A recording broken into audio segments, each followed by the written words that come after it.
Hello and welcome. My name is Valerie Paric, and I am One Family's Executive Director.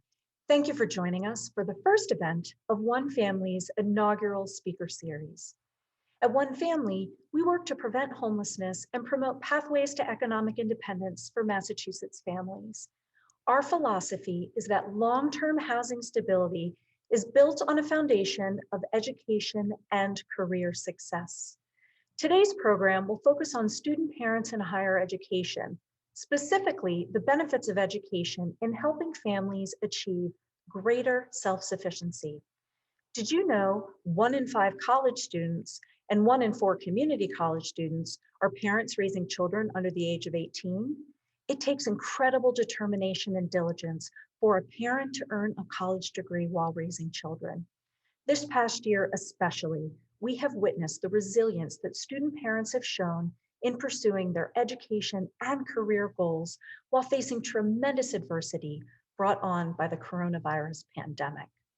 Today, we are fortunate to be joined by 3 current and former student parents, all of whom have participated in our One Family Scholars Program during their time as undergraduates.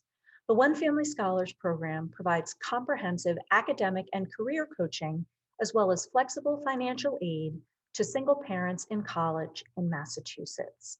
I am so excited for us to hear directly from Millie, Shanrita, and Andrew about their experiences in higher education and beyond. And we are grateful to Genzabar, our sponsor for today's event, for their unwavering partnership with One Family over the past 14 years. Genzabar creates pathways to empower all to know who they are, what work they are destined to do, and how they can unlock their full potential. Today's panel discussion will be moderated by Dr. Patricia Sanchez-Connally, Associate Professor of Sociology at Framingham State University. Dr. Sanchez-Connally was born in El Salvador and immigrated to the United States when she was 11 years old. She is an activist and advocate who works with young adults and higher education professionals to bring awareness to issues of social justice. Her research focuses on ways that communities of color create different forms of capital to resist racism, discrimination, and oppression. Dr. Sanchez-Connally believes that empowering students and validating their experiences is an effective way to create change. We couldn't agree more. And now it is my pleasure to welcome Dr. Patricia Sanchez-Connally. Good afternoon. Thank you so much for that wonderful introduction. My name is Dr. Patricia Sanchez-Connally, and I currently teach at Framingham State University in the Sociology department. Like Val shared, I was born in El Salvador and I immigrated to the United States when I was 11. Today, we want to focus on student parents and some of the unique challenges that this particular segment of the student population has to face, but also talk about what are some of the tools that they use in order to thrive and in order to finish their degrees and achieve their higher education. So I'd like to start off by talking about what we mean when we say student parents. Over a quarter of all undergraduate students, which is approximately 5 million students, are termed student parents. They are identified as those whose dependents received more than half of their support from the student during a school year. This also means that student parents qualify as independent for purposes of financial aid. An estimated 55% of student parents raise their children alone. Single mothers make up 2.1 million and are mostly women of color.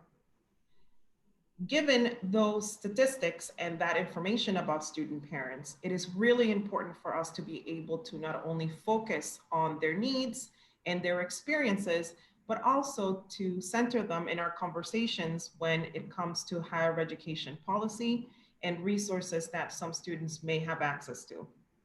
So we're excited to be able to have this conversation today. And I'm very excited to be able to chat with 3 One Family scholars about their experiences in the higher education system. So Student parents face unique challenges like finding quality childcare during class hours and work hours, juggling studying and academic assignments. All of this may affect the type of institutions that they attend, whether or not they are full-time versus part-time, and their ability to receive federal, state, and institutional financial aid.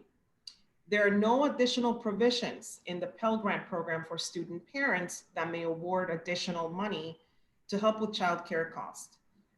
This is something that, for example, is done in some parts of Europe, Quality and affordable childcare options are, in fact, one of the biggest barriers for student parents, and we will hear some of these stories when we begin our panel. So one of the main questions that I ask you to think about is, how can institutions help students with this? How can you help with this? Most policies and initiatives on college campuses are geared towards traditional college students and do not take into account the needs that student parents may have. Regardless of all of those challenges or unique challenges that they may have, student parents have lower graduation rates than non-parents, even though they have higher GPAs on average. They are 10 times less likely to complete a bachelor's degree within 5 years. According to a study in 2017, not having enough time for schoolwork is the main reason why they leave school. Again, given all of the things that I have shared, I would like to introduce our three panelists today and hear their experiences and kind of keep in mind what we can do to not only bring attention to the experiences of these students, but also how we can help moving forward. So we will start by asking our panelists to please introduce yourselves, the school that you attended, your majors, and then to tell us as a parent what influenced you to enroll in school. We'll start with Milagros, move on to Shan, and then Andrew. My name is Milagros Sanchez. I am from the Dominican Republic. I go by Millie, so if you want to call me Millie, that's fine. I graduated from Simmons University with a bachelor's in social work. I'm currently enrolled in the Master's of Social Work, and I have 3 children. I have twins that are going to be 15, and I have a toddler, very energetic. And what influenced me to enroll in school is I was a teen mom for so many years, and I am a survivor of domestic violence. I was held back for so many years because I was not allowed to be better than my abuser. So going to school wasn't an option for me. After years of trying to survive and trying to leave my abuser, after the 7th attempt, I was able to leave. I migrated to Massachusetts with my children, and I was working at a CVS pharmacy as a drug clerk. I had the opportunity to become a licensed pharmacy technician, but unfortunately, because I didn't have my GED, I was laid off because I couldn't get certified. So that was, huge for me. I went and I enrolled, but I went to take the GED at the time. Now it's HiSET, but at the time it was GED. I enrolled, I took the test. I failed a couple of times because I stopped going to school in 9th grade. So, I had to refresh, but I eventually passed the GED test, and I enrolled. I got my associates and my bachelor's, and now I'm on my way to get my master's. So, the fact of, not being able to be a better person, not being able to, basically being held back, that woke up a sense of need to be better and to give my daughters a better future. So that it's, the main reason of, what influenced me to continue. Thank you. Hello, I'm Shanrita Wakefield. I'm actually a One Family Scholar alumni. I attended Curry College in Milton, Mass, where I obtained my bachelor's degree in business management with a concentration in residential property management. I would say the biggest influence in my decision to head back to school was being able to place myself in a better position to provide for my family. At the time of my enrollment, I was working full time, living in subsidized housing, and I viewed subsidized housing as a temporary situation. So I knew that I would have to position myself in order for me to be able to step outside of that situation. So I was lucky enough to always have jobs, but because I got pregnant at 16, dropped out of high school, I did not finish my education. So I knew that I had to complete that next step in order to position myself to be able to provide for my family. Thanks, Shan. My name is Andrew. I'm a single father raising my son. He's 8 years old. His name's Caden, in the absence of his mother. I am a current student and a scholar of One Family. I'm a senior at Framingham State University studying biochemistry. And I got involved with school because I found that in my mid-20s that I was on a path and a job that I wasn't happy with and where it was going. And it became obvious to me in order to make a better life for me and my son that I needed to make a drastic change. And in the process, I fell in love with science. And so that's what I've been doing since then. I've been pursuing, my goals and my dreams of like working in and around science. And through the help of One Family, I've been able to do that. And at the same time, be the father and role model that my son needs in his life, It's just me and him in the house. But I'll pass with that. Thank you. Thank you all for introducing yourselves. The next question is for Andrew and Millie. Can you describe what it's like to be a student parent? I know that Millie has graduated undergrad, but you said you're still in graduate school. So if you can think back to, what was it like? What are some things that motivate the two of you to keep going? We'll start off with Millie and then Andrew. So I will say for me, to this day, the main struggle is, balancing life, motherhood, and, being able to, especially now with the pandemic, to being able to turn in your assignments in time and, making time for studying, when, my kids are asleep. Like I mentioned, I do have a toddler and she has a lot of energy. So I need to coordinate my time very efficiently. I would say undergrad, at the time I was a scholar. I experienced a lot of difficulties with, childcare and, my daughter getting sick. As I mentioned previously, I do have 3 children. So if one of them gets sick, the other 2 are more likely to get sick as well. So, not having, like a plan B, I don't necessarily have any family here. So I can't say, Mom, can you watch my daughter so I can go take this exam or anything like that. So, it's hard. I wish that, um, education would come very easy for us as parents, and if they would include universal pre-K or anything like that, I think that would be awesome. But the reality, it's not. So it's a struggle for us who don't have, you know, like a strong support system, I would say.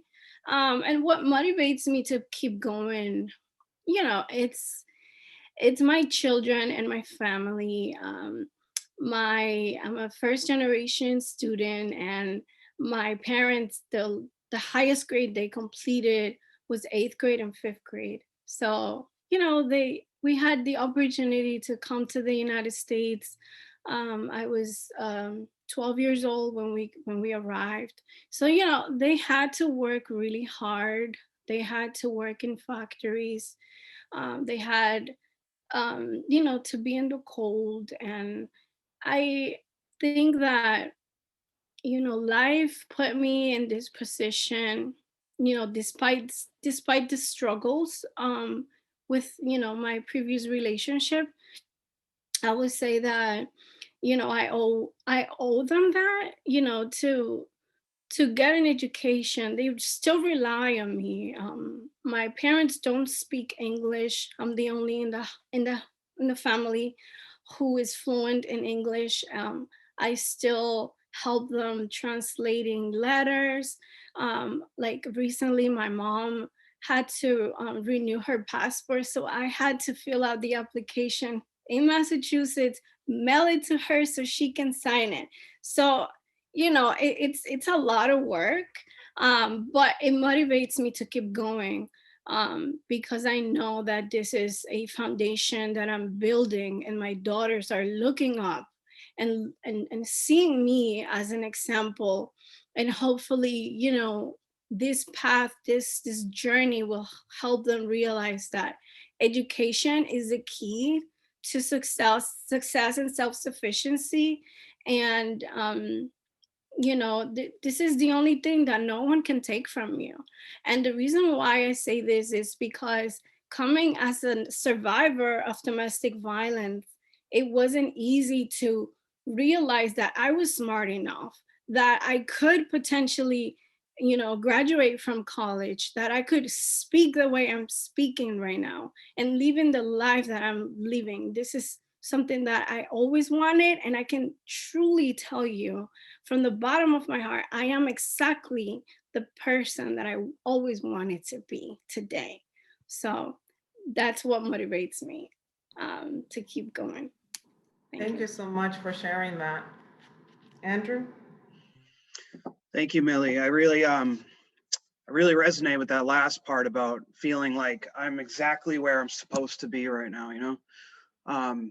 That's been the biggest gift for me these past few years of my life, being back in school, is really that feeling of like, I'm building something here. You know, I'm going somewhere. I'm doing something that's important to me, that's important to my life, that's important to other people, you know, as a community as well.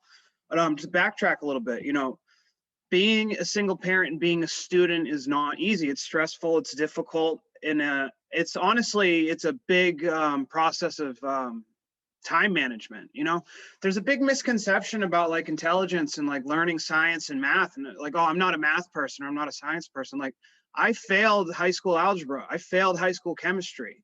You know, I when I was 19 years old and I got out of high school, the only thing I knew how to do, or only thing I knew I should do, was make money, you know, and chasing money inevitably led me to a path of feeling very unhappy, you know. And then so compare and contrast that with my life today. You know,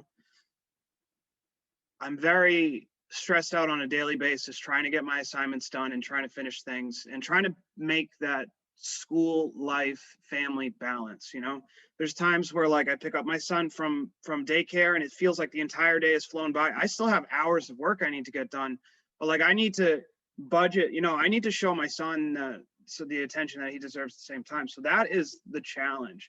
But the good news is that like none of this stuff is impossible. You know, if I spend the time and I pay attention, like I can and will learn these things. And yeah, what keeps me motivated is exactly, you know, Millie nailed it. You know, it's like, I really feel like I'm building something in my life. There's a huge difference in like the attitude of my family, like me and my son, and how we live together. You know, he sees me pursuing what I'm passionate in, and that sort of energy is infectious, I think, to him and for him and me together. You know, I learned a lot from my father, like the importance of being responsible and you know, and what it meant to be a man and like, you know, be a person in the society. And I feel like my biggest job for my, as a father to my son is to be a role model, you know, is to show him what I feel like it means to be a good, productive human being, you know?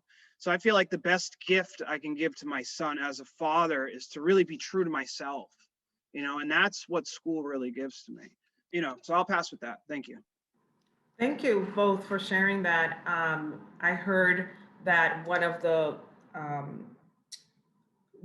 the, I guess, main things that you have to deal with is being able to balance, and the constant struggle of being able to balance your schoolwork. You know, for the most part, you may be working a part-time or a full-time job. We know that the majority of student parents, at least half, work a full-time job in addition to having to take care of their children and doing their academic work. But it also sounds like there's an end goal, right? There's a motivation to not only serve as role models for your children, but also to be able to better provide for them and to be able to access the benefits of higher education.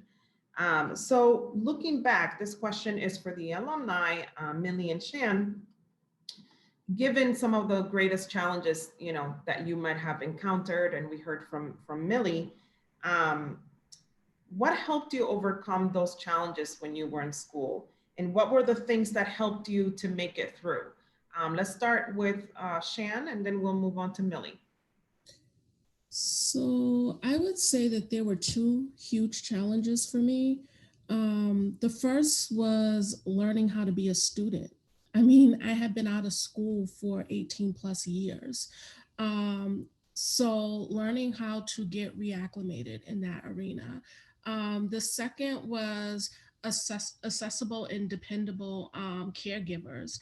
I didn't trust many to assist with the caring for my children. My parents were snowbirds. They split their year residing in different states, and the other grandmother didn't drive. So it was hard to get multiple children after school to individuals to help while I went to school. So that would be the greatest challenge that I faced. I attended school 2 nights a week. After working full time, usually my classes were 6 to 10 p.m. That's not even including getting home, doing any required assignments for me, reviewing any type of homework for my children. And all this was during the time when my children were younger. You know, I have 4 children of my own. I had permanent guardianship of my niece. So I had multiple responsibilities and individuals that were relying on me. So, you know, I would say that that was the big obstacle for me. The thing that helped me get through was knowing that this was a temporary situation. I knew that me completing this mission was going to align me and my children for better opportunities. So that was the thing that pushed me through and had me step over the finish line with regards to obtaining my degree. Hi again. For me, looking back, when I started my journey at Simmons University, I was at the time living in New Bedford, and the commute was incredible. Over 2 hours to go and to come back. So I'll have to, and at the time I had a part-time job as well. So it was very challenging, and there were times that I couldn't hug or give my kids a good night, give my kids a good night kiss or a hug, because I would have to arrange my schedule so I could be in classes all day. So that was very challenging. Then after after that, I became pregnant with my toddler now, and I suffered from postpartum depression. Um, you know, I'm Dominican, and there's a lot of stigma with mental health and seeking help. So for me, it was very challenging to step out of my comfort zone and out of the norm, and seek for mental health, um, while balancing school, while balancing, motherhood.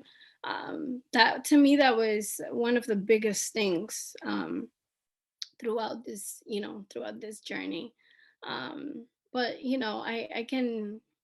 I can say that, one family coaches helped me a lot, you know, and just having conversations about what it really means to seek for help. And just, weekly check-ins, monthly check-ins, like that was life changing to me.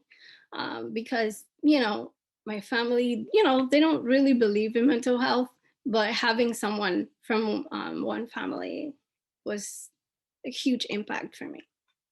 Thank you. Thank you. And it also sounds like during those check-ins, you were also kind of being held accountable, right? So you knew that, you had to keep going because there were other people who were also caring and checking in to make sure that you were able to make it through. Um, and that commute sounds awful, by the way. That would be a whole challenge in itself. Um, this next question is for Andrew and Shan. I'm really interested to hear how you think specifically your family, your children, your child has benefited from you returning to school, or already having your degree. So why don't we start off with Shan?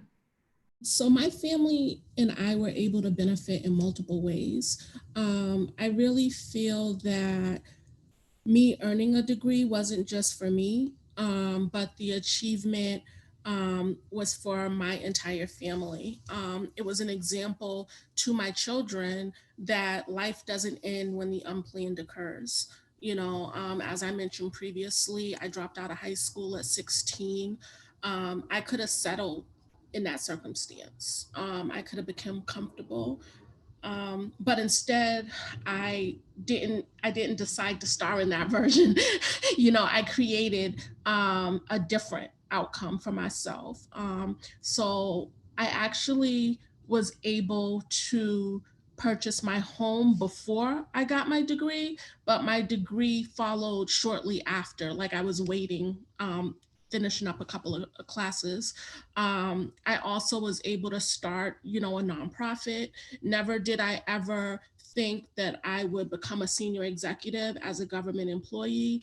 Um, the degree also, it encouraged my mom, after 30 plus years of her graduating high school, to obtain her degree, where she actually ended up getting a bachelor's in human services with a minor in addiction recovery. You know, my two oldest daughters, they went to college. They're gainfully employed. They're living independently. My youngest daughter is set to graduate Temple in a couple of months in May. I think that them seeing my hard work and seeing me persevere, that just taught them, to keep going. So I think that in itself speaks to a huge benefit for my family. The game changer was breaking generational curses. There was no teenage pregnancy, there was no high school dropouts on my watch. And not that anything's wrong with subsidized housing, as long as you are using it as a stepping block to get to your greatness, all of those things you use to be a better you. And I think that's what makes my story such a success, because it's like you don't have to settle where you are. Keep going. You know, there's no limits to what you could do. Speak it into existence, believe it, and then manifest it. So that's what this is to me, and that's what I think the overall benefit of the program was for me and mine. Wow, yeah, I think Shan really just put it very beautifully, you know, very poetically, but it's true, you know, I really believe that we or somebody as an individual are their best selves when they are really their truest to themselves, you know. But the reality of life is like, you know, you got to pay the bills first, you know, you got to deal with like reality, you know. It's like, yeah, I want to be a scientist, I want to do this, I want to do, yeah, that's great. Like, are you going to take care of your responsibilities? You know, is that a reality, you know? And I think what can get lost in this conversation is like us three are success stories, but like how many versions of us exist that didn't have the opportunity that could have turned their lives around? You know what I mean? These avenues for changing your life should be easier to obtain. You know what I mean? It's very difficult to change like your path in life, you know what I mean? And like we were talking about, like this stuff is generational. It's generational wealth, you know. College graduates and their kids tend to be college graduates and stuff like that. And it doesn't have to be college per se, but just like an ability to you know, impart some sort of wisdom from parent to child about how to live a life, you know. So this ability to like, or this, I should say, this gift that I've been given by one family, by, you know, Shan nailed it exactly too. Like I'm able to go back to school because of subsidized housing, because of one family, because of some of these avenues that I've been able to find.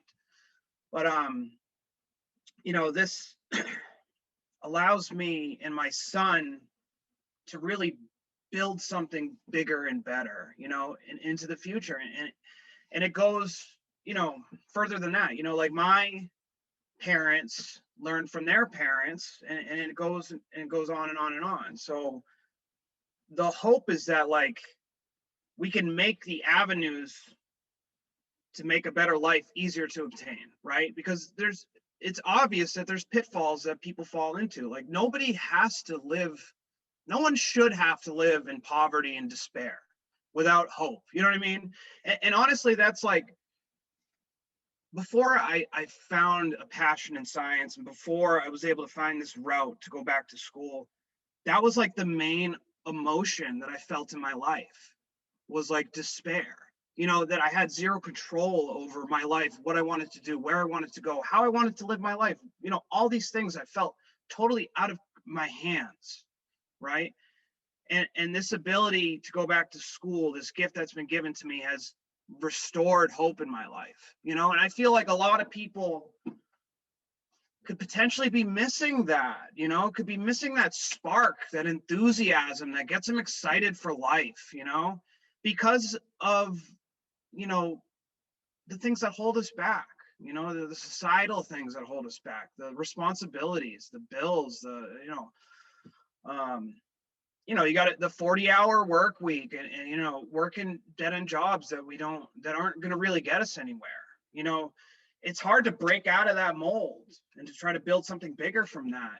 And I think if there's people out there that are listening that have, you know, control over these mechanisms, whether it be scholarships for single parents or help with, you know, people trying to overcome addictions or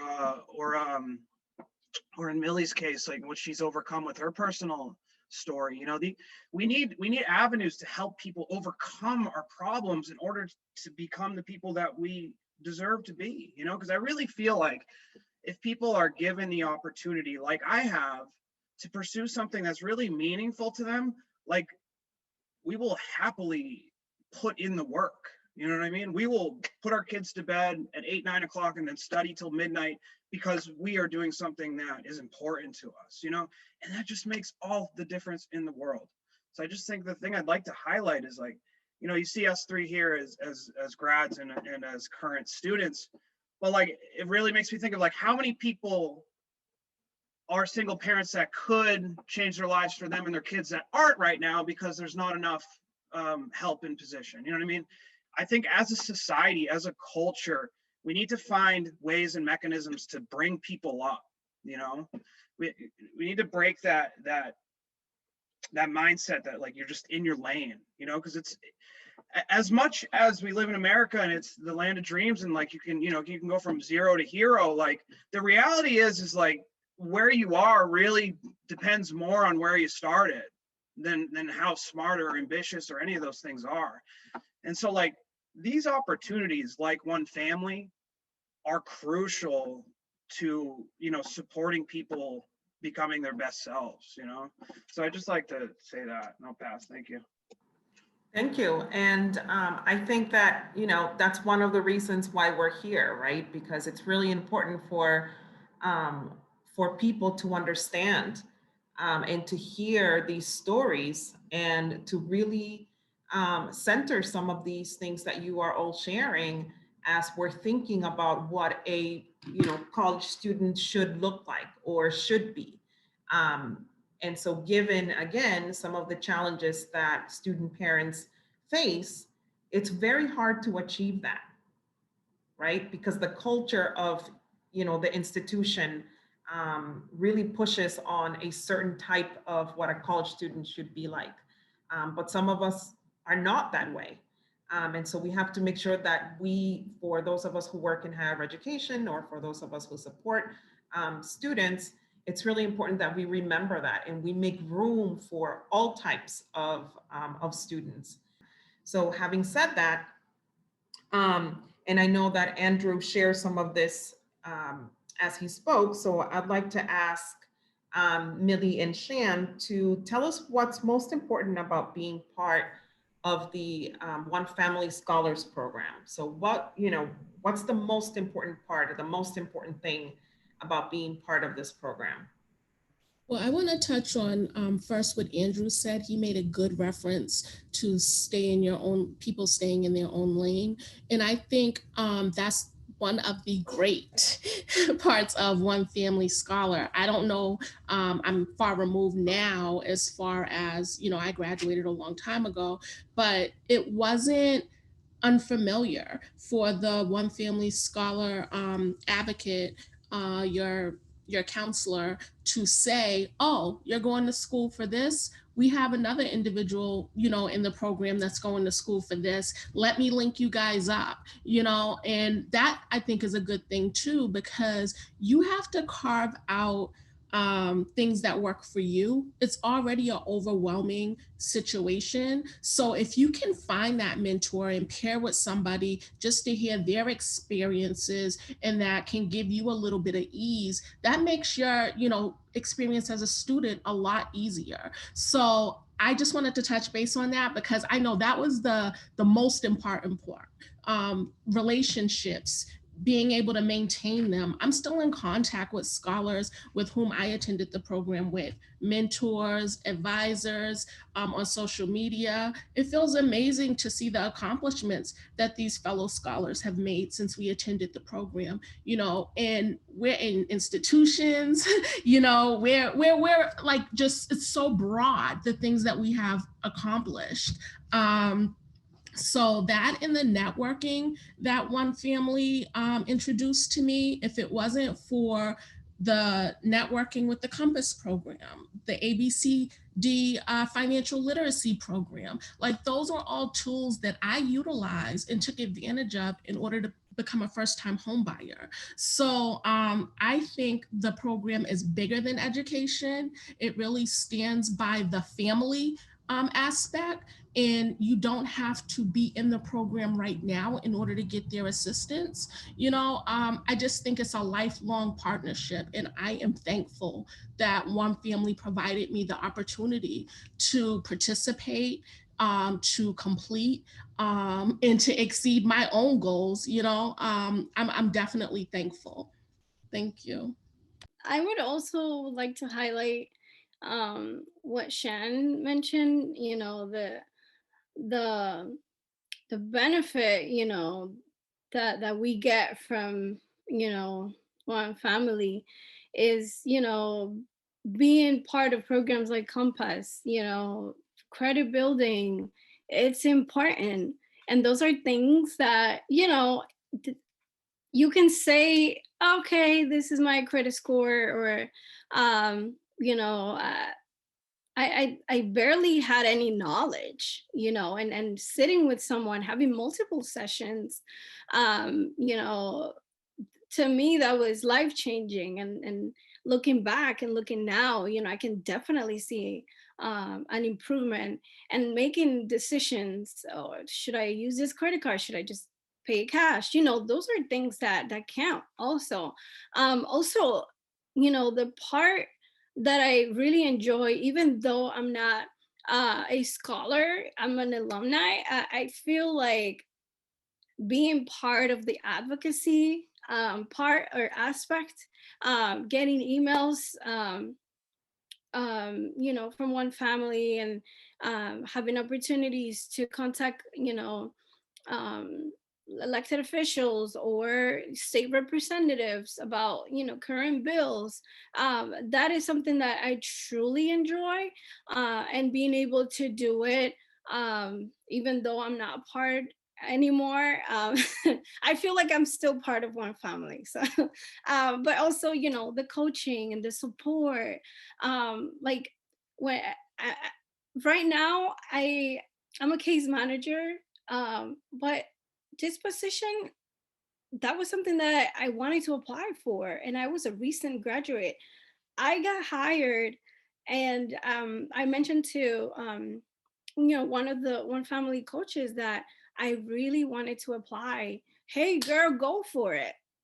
What are you waiting for? Let's get this resume going. I got multiple feedback from, you know, even salary negotiation. As a female, a woman of color, as a Latina, that is very intimidating. And I really, really appreciate the fact that, you know, one family coaches are able to boost that and help you out and give you feedback. You know, that's, to me, like I mentioned earlier, I am exactly who I wanted to be today, and I cannot be more thankful, you know, for the support and the networking, and the experience, and the lifetime friendship that I'm having now, you know, through one family.